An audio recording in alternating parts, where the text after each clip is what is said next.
देहरादून में बजट को लेकर सीएम धामी ने की प्रेस वार्ता। बजट प्रस्तुत करने पर वित्त मंत्री प्रेमचंद अग्रवाल को दी बधाई। बजट को सीएम धामी ने बताया ऐतिहासिक। देहरादून में यूसीसी को लेकर सीएम धामी ने दिया बयान। कहा, लिव इन रिलेशनशिप हमारे संस्कृति का हिस्सा नहीं, लिव इन में रहने वालों को देनी होगी जानकारी। एसजीआरएलयू के छात्रों ने देखी उत्तराखंड विधानसभा की कार्यवाही। डीन प्रोफेसर पीटी तिवारी भी मौके पर रही मौजूद। कहा, हमारे छात्रों के लिए एक नया अनुभव। रामनगर वन प्रभाग तराई पश्चिमी की सेव द स्नेक टीम ने पाई सफलता। 3 अजगर के बच्चों का किया रेस्क्यू। अजगर की मां नहीं आई हाथ। और मौसम विभाग की भविष्यवाणी हुई सटीक साबित। सुबह से हो रही बारिश से तापमान में दर्ज की गई गिरावट। चौक चौराहों के पर अलाव जलाते दिखे लोग।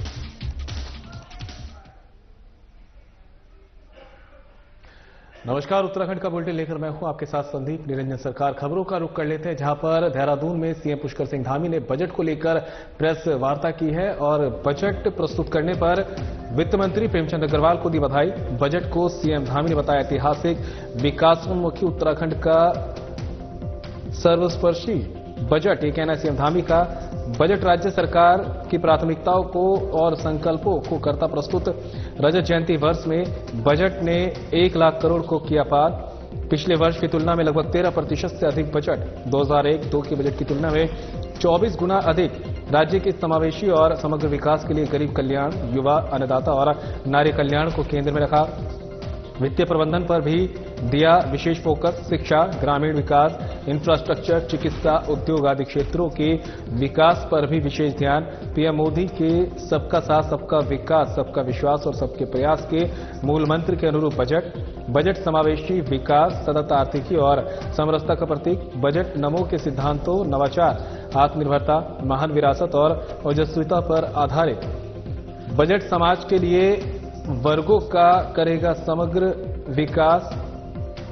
कृषि, उद्योग, ऊर्जा, अवसंरचना, संयोजकता, पर्यटन और आयुष को आधार मानकर करेगी विकास। बजट समाज के सभी वर्गों का करेगा समग्र विकास। 7 प्रमुख क्षेत्र उत्तराखंड के विकास के सप्तऋषि के रूप में करेंगे कार्य। राज्य को बनाएंगे आत्मनिर्भर, समृद्ध और सशक्त। सामाजिक और सांस्कृतिक दृष्टि से ऊंचाइयों तक पहुंचाया बजट। राज्य का हर नागरिक विकास की यात्रा में बनेगा भागीदार। बजट उत्तराखंड को देश के अग्रणी राज्यों की श्रेणी में लाने के संकल्प को करेगा पूरा।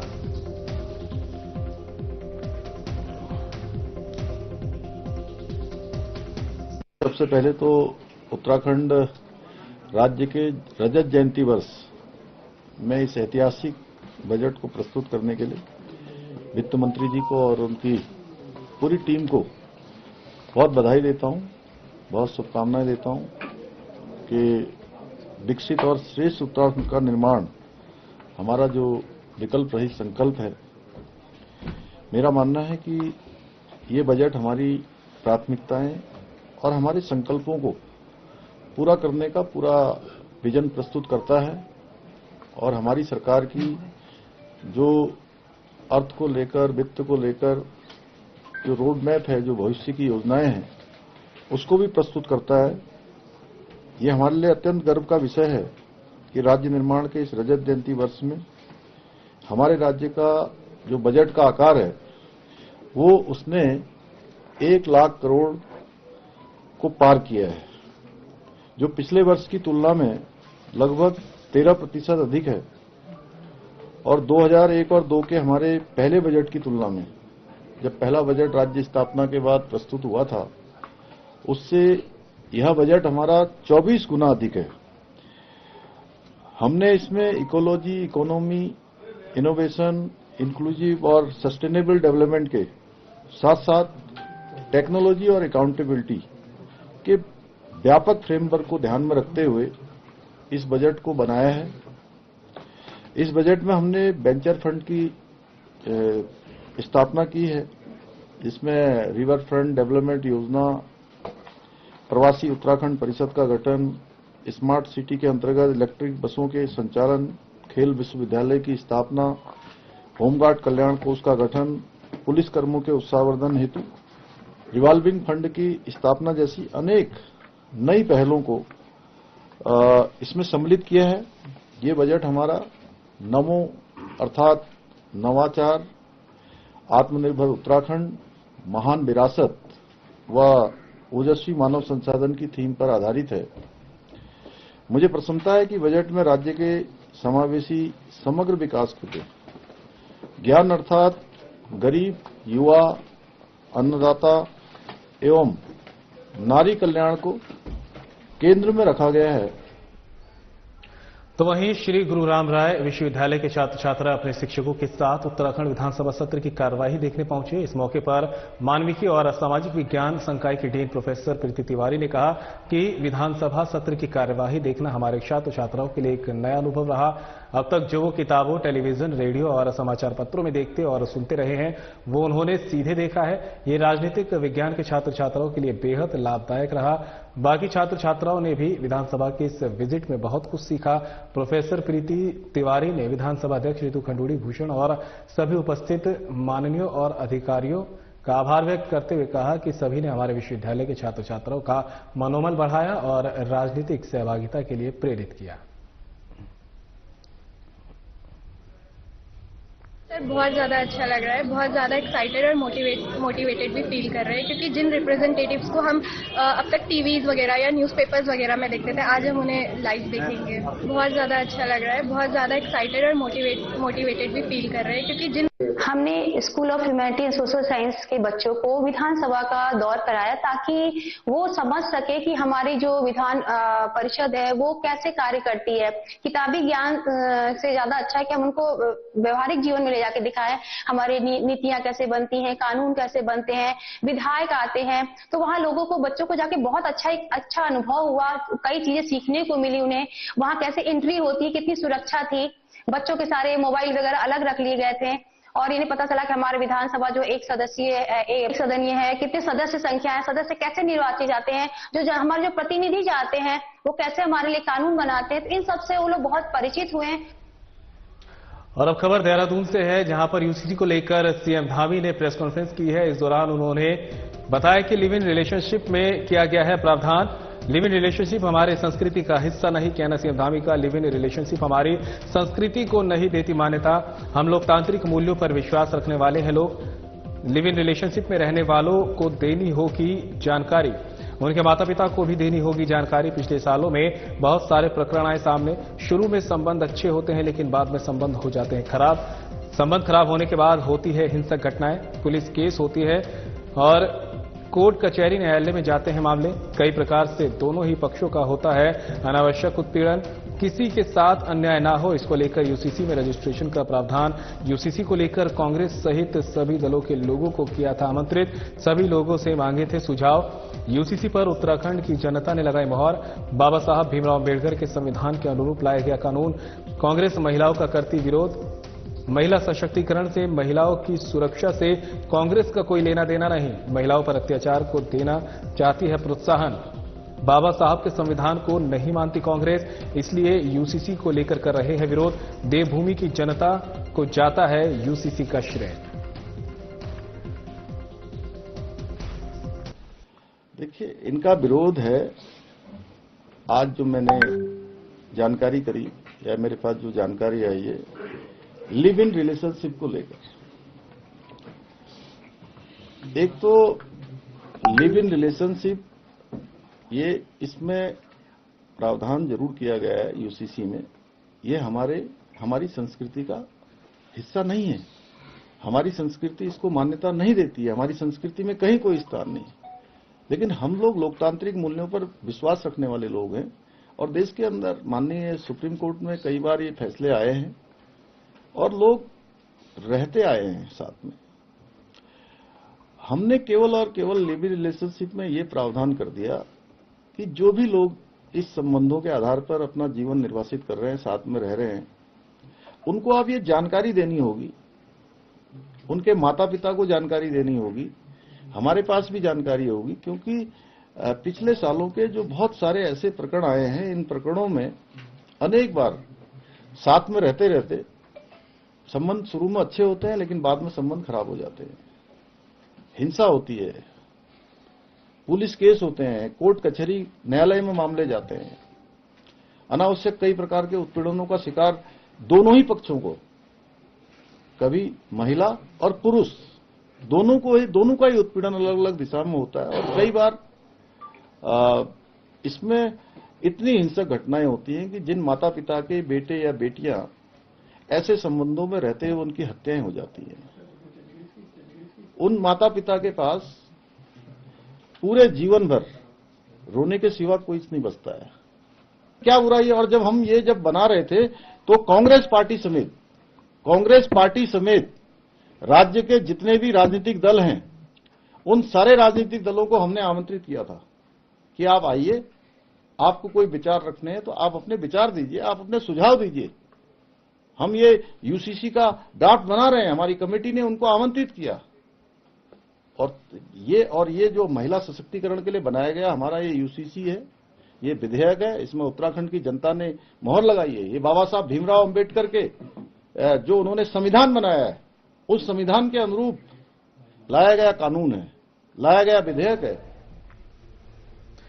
यूसीसी और राज्य सरकार की जनविरोधी नीतियों के विरोध में प्रदेश कांग्रेस अध्यक्ष करण माहरा और महिला कांग्रेस की प्रदेश अध्यक्ष ज्योति रौतेला के नेतृत्व में कांग्रेस कार्यकर्ताओं ने सदन के बाहर सड़कों पर उतरकर प्रदर्शन कर विधानसभा का घेराव किया। इस दौरान कांग्रेसियों ने यूसीसी में लिविंग रिलेशन और बिजली के प्रीपेड मीटर लगाए जाने के खिलाफ नारेबाजी की है। प्रदेश कांग्रेस अध्यक्ष करण माहरा ने कहा कि यूसीसी में लिविंग रिलेशनशिप का प्रावधान देवभूमि उत्तराखंड की संस्कृति के खिलाफ है। इसमें जिस प्रकार की धाराएं हैं कांग्रेस पार्टी उसका विरोध करती है। उन्होंने कहा कि सरकार राज्य में पलायन रोकने में असफल रही है। भारतीय जनता पार्टी सनातन धर्म की रक्षक पार्टी होने का दावा तो करती है, लेकिन उसका आचरण सनातन धर्म की मर्यादाओं के खिलाफ है। इसके साथ करण माहरा ने यह भी कहा कि सरकार की तरफ से केवल अपने सहयोगी व्यवसायियों को फायदा पहुंचाने के लिए पूरे प्रदेश में जनता पर जबरन बिजली के प्रीपेड मीटर थोपे जा रहे हैं। हमारी विवाह संस्कृति, हमारे कानून, विवाह विच्छेद के कानून को ध्वस्त कर दिया है। कोई माँ बाप नहीं चाहते उनके बच्चे बिना शादी के शारीरिक संबंध बनाए, और ये सरकार उसकी खुली छूट दे रही है, जो अफसोसजनक है। तलाक में कम से कम ये था कि समय मिलता था, काउंसलिंग होती थी, परिवार बच जाते थे, लेकिन इसमें ऐसा कुछ नहीं। रजिस्ट्रार को आपने एप्लीकेशन दी, 15 दिन में आपको अलग कर देगा। तो ये निश्चित ही समाज के लिए, बेटियों के लिए एक खतरनाक कानून है, और उत्तराखंड में के लिए कलंक के रूप में मैं इसको देखता हूँ। बीजेपी ने तो झूठ बोला कि हमने 2 लाख लोगों से बात की, लेकिन आंकड़े पेश नहीं। कौन 2 लाख? आप भी मांग रहे हो, हम भी, लेकिन हम लाखों की संख्या में जनमत संग्रह घर घर जाके कराएंगे। हमारे कार्यकर्ता जाएंगे और उसके आंकड़े आपसे भी, कोर्ट से भी और राष्ट्रपति जी को भी लेटर लिख के हम शेयर। तो वहीं देहरादून में मुख्य सचिव राधा रतूड़ी से हेमकुंड साहिब गुरुद्वारा मैनेजमेंट ट्रस्ट के अध्यक्ष नरेंद्रजीत सिंह बिंद्रा ने की मुलाकात। श्री हेमकुंड साहिब के कपाट खुलने की तिथि की दी जानकारी। उत्तराखंड सरकार और गुरुद्वारा श्री हेमकुंड साहिब प्रबंधन ट्रस्ट ने यात्रा की तिथियों की घोषणा। 25 मई को श्रद्धालुओं के लिए खुलेंगे गुरुद्वारा श्री हेमकुंड साहिब के कपाट। यात्रा 25 मई से शुरू होगी और 10 अक्टूबर को होंगे कपाट बंद। श्रद्धालुओं को लगभग 5 महीने का मिलेगा समय। ये तीर्थ स्थल सिख धर्म के आध्यात्मिक विकास और भक्ति पर जोर देने का प्रतीक। गुरुद्वारा श्री हेमकुंड साहिब प्रबंधन ट्रस्ट देश विदेश के श्रद्धालुओं को करते आमंत्रित। गुरुद्वारा श्री हेमकुंड साहिब प्रबंधन ट्रस्ट के अध्यक्ष नरेंद्रजीत सिंह बिंद्रा ने दी जानकारी।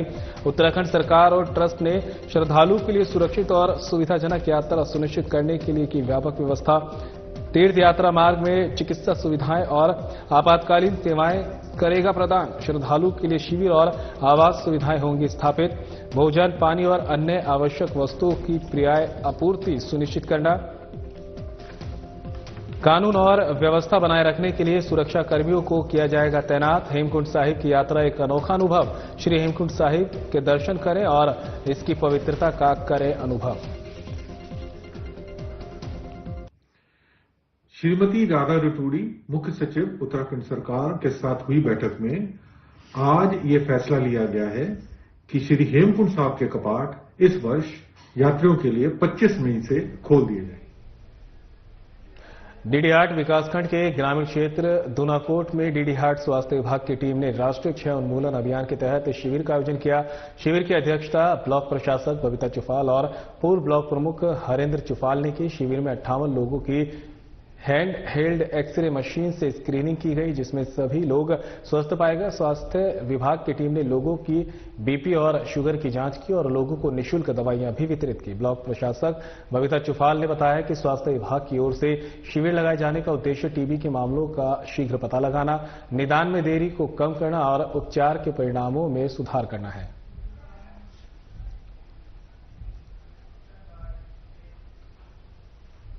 तो वहीं देहरादून में सीएम धामी का भू कानून को लेकर बयान सामने आया है। भू कानून में राज्य के लोगों की भावनाओं के अनुरूप किया गया प्रावधान। लंबे समय से राज्य की जनता कर रही थी भू कानून की मांग। हितधारक, स्टेट होल्डर और राज्यवासियों के लिए लिया गया है सुझाव। सभी जिलाधिकारियों ने अपने अपने जिलों में लोगों से लिए थे सुझाव। राज्य के लोगों के विचार और सुझाव के अनुरूप बनाया गया भू कानून। राज्य के अंदर जल्द आएगा एक सशक्त भू कानून। जनता की शिकायतें होंगी दूर। बीजेपी सरकार नकारात्मक रूप से जन भावनाओं के अनुरूप करती है काम। बीजेपी सरकार सकारात्मक रूप से जनभावनाओं के अनुरूप करती है काम। राज्य की जनता को बीजेपी सरकार पर पूरा विश्वास। आने वाली चुनौतियों पर भी राज्य की जन भावनाओं के अनुरूप करेगी सरकार काम।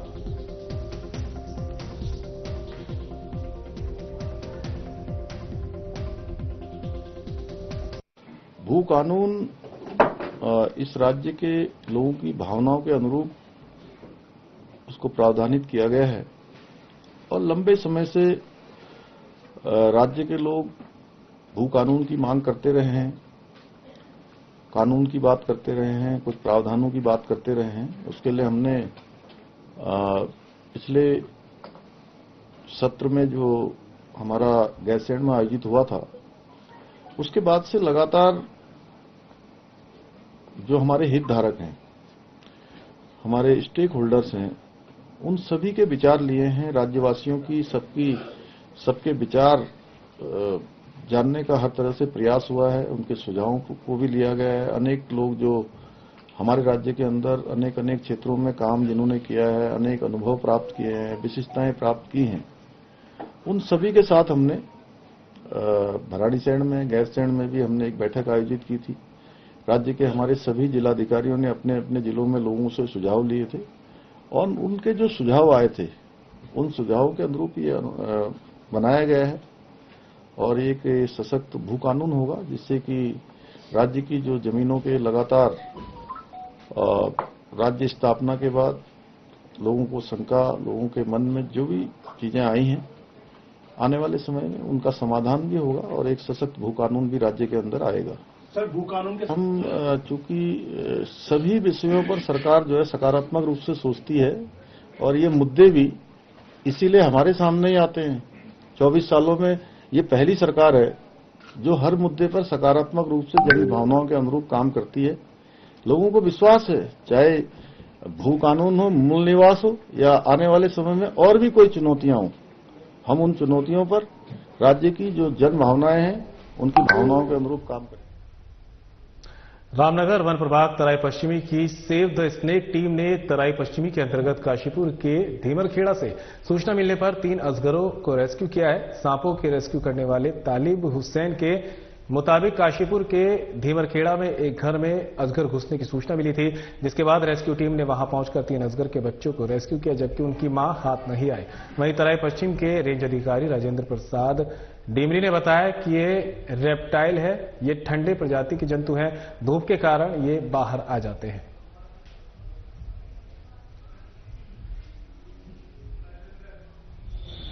तो रेप्टाइल्स हैं, ये ठंडे खून के जो है जंतु होते हैं, आजकल जो धूप में जो है बाहर निकल आते हैं। तो ये आवासीय क्षेत्रों में जो धीमरखेड़ा काशीपुर से जो पकड़े गए हैं इनको, और इनको वास स्थल में, इनके वन क्षेत्र में किसी इनके वास स्थल में इनको छोड़ दिया जाएगा। ये तालिब हुसैन है जो कि सर्व विशेषज्ञ हैं, ये इनके द्वारा इनको पकड़ा गया है। काशीपुर धीमरखेड़ा, वहाँ से हमारे पास सूचना आई थी। जब हमने वहाँ जाके देखा तो सांप वहाँ 3 निकले एक जगह, और जो इनकी बड़ी मादा है वो हमारे हाथ से निकल गई, वो हाथ नहीं आ पाई। उसको भी 1-2 दिन के अंदर में लेकर आऊंगा। वो 2.5-3 कुंटल के करीब है।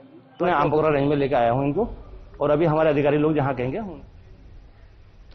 तो वहीं स्मार्ट मीटर को लेकर सीएम धामी का बयान सामने आया है। सीएम धामी ने कहा कि पूरे देश के अंदर लाई गई स्मार्ट मीटर योजना भारत सरकार के स्तर से समस्त राज्यों में लागू की गई योजना, जनता की सुविधाओं के लिए लाई गई है योजना। बिजली चोरी करने वालों और कटिया करने वालों पर लगेगी लगाम। व्यवस्था और कानून बनाने से किसी को कोई हानि नहीं। जब स्मार्टफोन इस्तेमाल कर सकते हैं तो स्मार्ट मीटर क्यों नहीं, ये कहना है सीएम धामी का। संपन्न लोग बिजली का जितना करें इस्तेमाल उतना करें भुगतान। प्रीपेड का हल्का केवल भ्रम फैलाने की बात। गरीब, अंत्योदय और इंटरनेट विहीन क्षेत्रों में स्मार्ट मीटर का नहीं है प्रावधान। हिमाचल में भी लगाए जा चुके हैं स्मार्ट मीटर। हिमाचल में कांग्रेस पार्टी की सरकार। स्मार्ट मीटर से किसी को नुकसान नहीं। राज्य में लगाए जाएंगे 28 लाख से अधिक मीटर।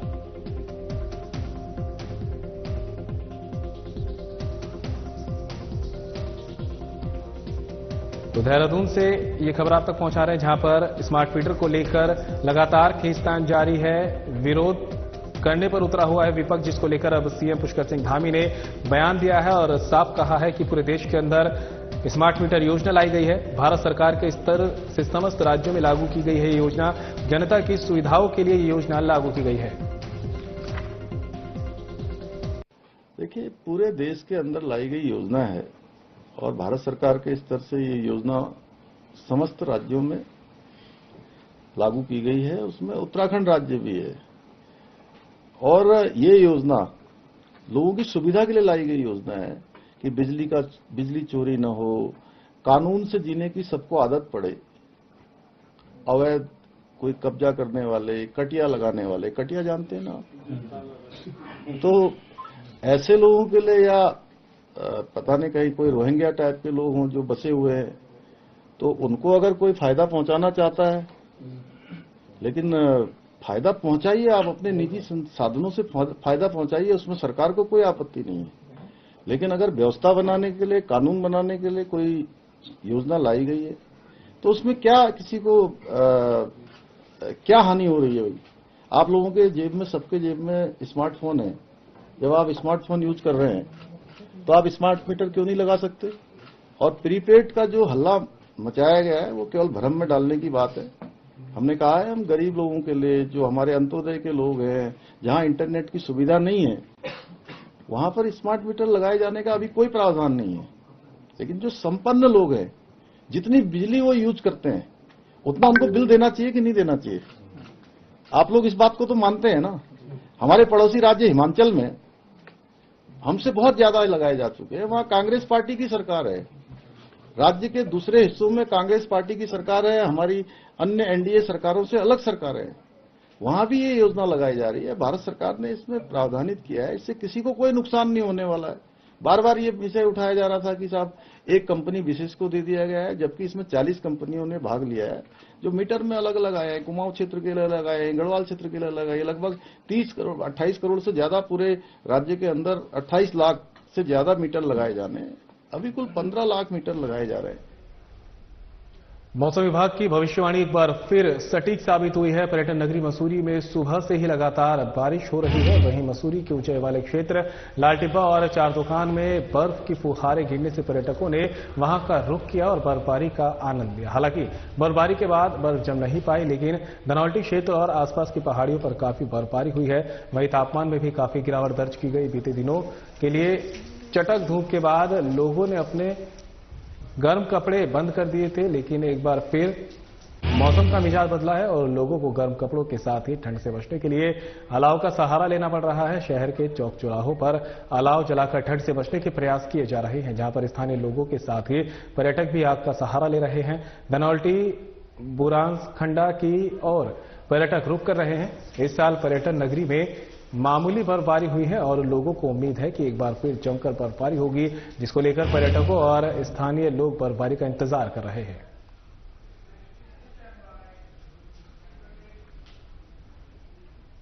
डोईवाला थाना क्षेत्र अंतर्गत सोंग नदी पुल के निकट एक दिव्यांग का शव मिला है। मृतक की पहचान कमल कौशल के रूप में हुई है। कमल बीती रात से लापता था। परिजनों ने कमल की हत्या की आशंका जताते हुए पुलिस से गहन जांच की मांग की है। पुलिस ने भी मामले में जांच और कार्रवाई शुरू कर दी है। फिलहाल मृतक का शव कब्जे में लेकर पोस्टमार्टम के लिए भेजा है। आज दोपहर सोंग नदी के निकट पानी में एक दिव्यांग का शव मिलने की सूचना पुलिस को मिली। सूचना मिलते ही डोईवाला थाने से वरिष्ठ उप निरीक्षक शिशुपाल राणा पुलिस फोर्स के साथ मौके पर पहुंचे। उन्होंने पहले शव को पानी से बाहर निकलवाया और लोगों से पूछताछ की। पता चला कि शव केशवपुरी बस्ती में रहने वाले कमल कौशल का है, जो बीती रात से लापता था। सूचना मिलते ही परिजन मौके पर पहुंचे और उन्होंने हत्या की आशंका जताते हुए पुलिस से कड़ी कार्रवाई की मांग की है। वरिष्ठ उप निरीक्षक ने बताया कि पुलिस ने मामले में जांच और अग्रिम कार्रवाई शुरू कर दी है। फिलहाल सीसीटीवी में कमल अकेले जाते हुए दिखाई दिया है। और बुलेटिन में मेरे साथ इतना ही। दीजिए इजाजत। नमस्कार।